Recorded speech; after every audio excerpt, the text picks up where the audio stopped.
وأكون للخير العميم مثالا.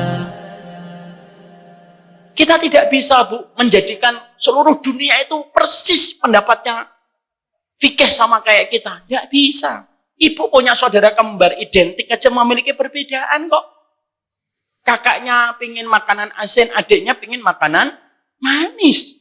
Saya dengan kakak saya, Mbak Risma, Allah yarham, beda. Sama. Dengan kakak saya, Mas Yusar, beda. Mas Yusar suka yang manis, saya suka yang asin-asin. Tidak bisa kita samakan. Maka inilah yang menjadikan kita paham sebagai seorang bapak, sebagai seorang ibu, kewajiban kita hari ini, pahamkan tauhid, pahamkan sunnah, tapi pahamkan bagaimana cara mereka memandang saudara mereka. Jangan sampai lahir lagi orang-orang khawarij yang mereka mengkafirkan, menyesatkan dengan begitu mudah. Dan akhirnya semakin banyak yang mereka sesatkan, semakin mereka senang, semakin banyak orang yang mereka kafirkan, semakin mereka bahagia. Kan kita beragama tidak semacam itu. Jadi kewajiban kita harus menyampaikan. Lah saya belum paham, Ustaz. Makanya ibu belajar. Belajar fikihnya masing-masing. Supaya ketika kita belajar fikihnya dengan cara yang benar, kita akhirnya memiliki kelapangan ketika memandang sesuatu dan akhirnya bisa bersikap secara proporsional.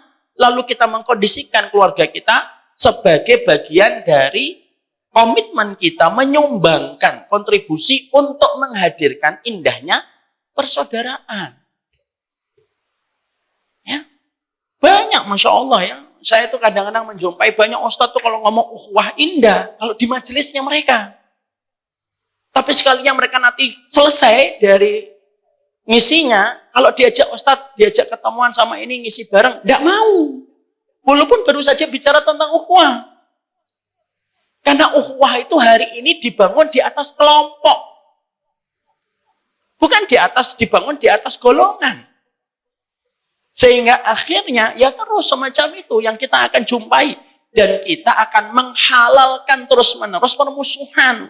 Siapa yang paling mengambil keuntungan ketika kita saling cakar-mencakar? Yang mengambil keuntungan musuh-musuhnya Allah. Ada sebuah kisah nyata. Ketika kaum muslimin pernah masanya Abbasiyah, mereka sedang bertikai, berat atas satu masalah viral saat itu sampai bertikai. Ada salah satu kaisar di Romawi Timur melihat pertikaian muslim yang terjadi, lalu para pengamat militernya mereka berkata kepada kaisar mereka, Romawi Timur, kaum muslimin lagi bertikai. Yuk kita serang. Kaisar Romawi Timur, saya lupa namanya, berkata, jangan diserang, biarin mereka bertikai. Loh, ini kesempatan emas Kaisar. Kalau kita pengen menang, mereka lagi bertikai, nanti kita serang.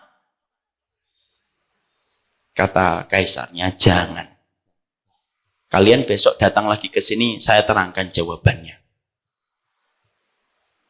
Akhirnya para pengamat militernya, komandannya, hari berikutnya datang. Kaisar berdiri di singgasananya, di depannya ada kandang. Kandang tersebut diadu antara dua anjing. Ada dua anjing diadu. Cakar-cakaran. Kalian lihat dua anjing itu? Iya. Mereka bertikai, mereka cakar-cakaran. Lalu sang kaisar berkata, masukkan Hina, masuk ke dalam kandang itu. Masukkan dia. Ketika Hina dimasukkan ke kandang itu, dua anjing yang tadi asalnya bertikai berhenti. Dua anjing itu akhirnya apa?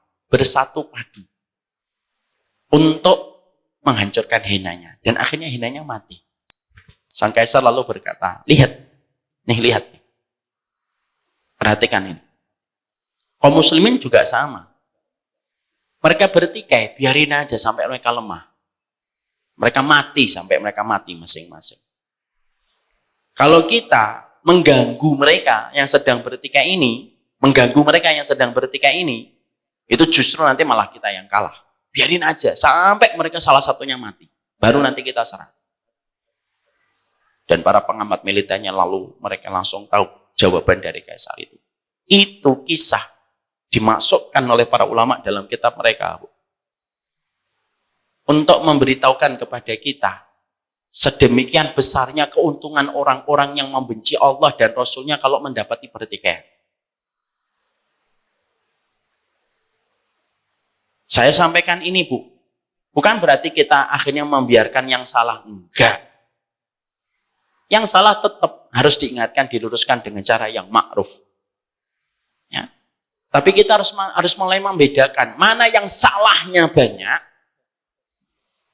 yang lebih banyak daripada kebaikan yang dia timbulkan, mana yang kesalahannya dikit dibandingkan dengan semua kebaikannya. Itu cara kita menilai sesuatu. Sehingga akhirnya disitulah kita memahami bahwasanya fitnah atau akhlas yang terjadi ini harus mendapatkan perhatian untuk kita. Oh, kita harus betul-betul mengkondisikan. Supaya setiap dari kita masing-masing mengetahui, menyikapi setiap pertikaian. Setidaknya saya ingin ngajak dari sini saja. Udahlah, kalau ada pertikaian yang ramai di sosial media, terutama yang mereka berada dalam ruang lingkup akidah Ahlussunnah wal Jamaah dalam pengertian yang besar, sudah diem. Setidaknya tidak usah ikut-ikutan terhadap perkara yang kita tidak ketahui. Kita akan mengambil contoh lagi. Ibnu Taimiyah, ini ulama besar. Ibnu Taimiyah ini beliau pernah difitnah sama seorang ulama yang namanya Ibnu Makhluf. Sampai akhirnya Ibnu Taimiyah itu dijebloskan ke penjara. Tapi ketika Ibnu Taimiyah keluar dari penjara, kemana Ibnu Taimiyah itu pertama kali ketika baru saja dibebaskan dari penjara? Ini ulama besar. Dia pergi ke rumahnya Ibnu Makhluf yang memfitnah dia ketika dimasukkan ke dalam penjara. Walaupun secara pendapat ijtihad ada perbedaan antara Ibnu Taimiyah dengan Ibnu Makhluf. Dan itu menunjukkan kepada kita, fitnah pertikaian itu menjadi salah satu fitnah yang hari ini sudah sedemikian gentingnya. Makanya Ibu, gak usah senang kalau ada seorang ustadz tergelincir. Supaya tidak ada orang yang bergembira ketika Ibu tergelincir. Oh, namanya ustadz tergelincir salah. Dia tergelincir, dia salah. Jangan berarti bahwasanya ketika kita mendapati ada ustadz yang tergelincir salah, kamu bergembira dengan apa yang kamu peroleh, lalu kamu ikut men-share. Yang membuat saya bingung itu apa? Aduh, ustadz ikut-ikutan lagi. Hal-hal kayak gitu tuh. Nah, ini yang membuat kita harus senantiasa memahami fitnah tuh akhlas itu termasuk salah satu fitnah yang harus kita hindari. Apa yang terjadi, Ibu? Kalau kita yang di atas 30 tahun yang sudah belajar agama, lalu narasi kita adalah narasi pertikaian dan permusuhan setiap waktunya, apa yang terjadi, Bu? Anak-anak Gen Z melihat kita itu tidak nyaman, Bu. Kenapa mereka nggak nyaman? Karena melihat pertikaian kita tuh tidak habis-habis. Akhirnya apa? Anak-anak yang di bawah 30 tahun itu kalau ngelihat orang tua mereka, bibi mereka, tante mereka yang 30 tahun ke atas, ketika mereka menjumpai bapak dan ibu mereka sudah mulai ngaji, mereka sudah nggak nyaman, Bu. Kenapa mereka nggak nyaman? Karena mereka melihat terlalu banyak pertikaian dan permusuhan. Loh, ternyata ngaji itu ujung-ujungnya bertikai dan bermusuhan. Makanya ada sebuah data yang kita mengerti, Gen Z atau Gen Z itu ada 2 materi yang mereka tidak sama sekali mau untuk memperhatikan. Apa itu materi? Materi yang pertama politik, mereka masa bodoh tentang masalah politik. Yang kedua, materi apa? Materi agama, mereka nggak peduli. Makanya stand up comedy itu laris. Kenapa stand up comedy menjadi laris bagi generasi Z itu? Karena mereka jengah, bosan melihat 2 materi itu, memperlihatkan pertikaian terus, akhirnya mereka lari ke materi-materi stand up comedy. Dan bisa jadi fitnah akhlas yang semakin bertambah parah ini, kitalah yang menjadi bagian dari fitnah akhlas itu. Dan tidak ada habis-habisnya kita membicarakan tentang masalah pertikaian, dan kita selalu tidak siap menghadapi perbedaan. Lu masalah orang Palestina saja yang sudah diserang di Gaza itu masih aja ada pertikaian. Coba, itu kan sudah parah indikator pertikaian di antara kaum muslimin. Sampai nyikapi muslim di Gaza aja, itu bagaimana? Itu pun sudah ada banyak perbedaan. Ada yang mengatakan Hamas Syiah lah, nggak perlu dibantu lah.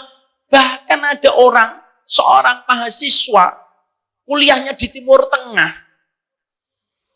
ketika awal-awal Gaza itu diserang, itu membuat sebuah status yang tidak mencerminkan kalau dia itu penuntut ilmu syar'i. Ketika Gaza diserang, dia berkata, rasain itu Hamas itu. Padahal bicara tentang darah kaum muslimin. Saya tidak bisa membayangkan orang ini, karena nanti kalau sudah selesai kuliah gitu, dia selesai kuliah, dia sudah terbiasa menertawakan darahnya kaum muslimin hanya karena mungkin berbeda dengan pilihan dia. Lalu dia merasa nyaman darah itu tumpah. Lalu dia jadi guru dan jadi ustadz. Nah terus gimana? Dan itu yang akan membuat fitnah tuh akhlas itu semakin lama-lama semakin berat. Jadi disitulah kita memahami betul tentang pentingnya kita untuk menjaga diri kita, keluarga kita dari fitnah tuh akhlas itu.